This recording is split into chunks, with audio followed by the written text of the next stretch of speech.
Bonjour à tous et bienvenue sur ma vidéo, j'espère que vous allez bien et aujourd'hui on va traiter de qu'est-ce que vivre en conscience. Vivre en conscience, c'est être perméable à tout ce qui nous entoure.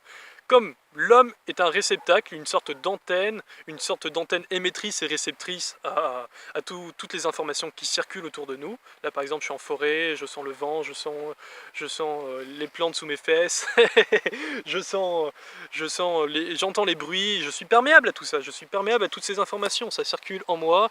Donc ce qu'on appelle énergie, c'est tout ce qui est un flux d'énergie, un flux vibratoire qui rentre dans l'homme et qui sort de l'homme.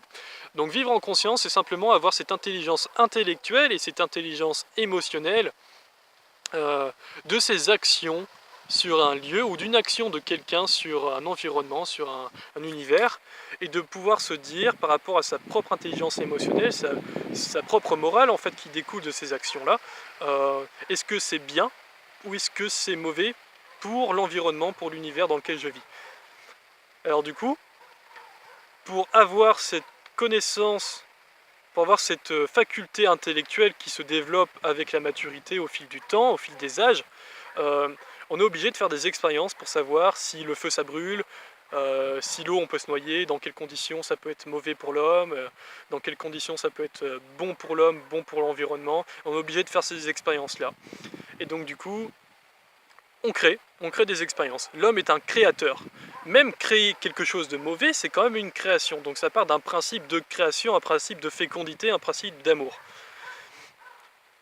Et donc, dans ce principe de fécondité, dans ce principe d'amour, on peut se demander, même si mes actions sont négatives, elles seront bénéfiques par l'expérience que je vais en tirer, et donc du coup par cette transcendance en fait du mal, cette transcendance de ces expériences négatives vers quelque chose de plus positif, quelque chose de beaucoup plus construit qui me permettrait d'être davantage en conscience, d'être davantage dans cette évolution de conscience et de chercher et ainsi avoir cette faculté, vraiment cette intuition, cette intelligence émotionnelle, cette intelligence de son moi supérieur, cette intelligence spirituelle, même au-delà, cette faculté de pouvoir se dire bah ça c'est pas bon et ça c'est bon.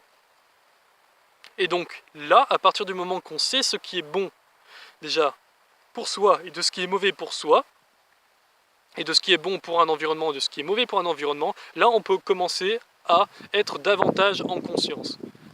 Puisqu'on ne peut jamais, hormis si on a vraiment la clarté en soi, on ne peut jamais être davantage en conscience comme quelqu'un qui est omniscient. Puisqu'on est toujours rattaché à de la matière, on est toujours dans un point fixe par rapport à notre environnement auquel on s'est construit des réflexions, des analyses, on est toujours rattaché à quelque chose. Si on veut vraiment être clair, il faut être omniscient sur tout ce qu'il y a, c'est-à-dire de partir d'un point zéro et voir tout ce qu'il y a vraiment.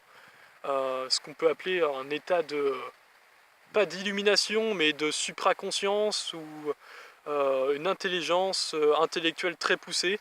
Et donc c'est à partir de ce moment-là que là on peut vraiment être en conscience. Et je pense que je parlais de Jésus-Christ et je pense que cette personne-là était en conscience totale de ce qui se passait puisqu'il était connecté à une dimension d'existence où tout est conscient, où il est conscient de tout. Donc il ne peut pas se faire avoir par le mal.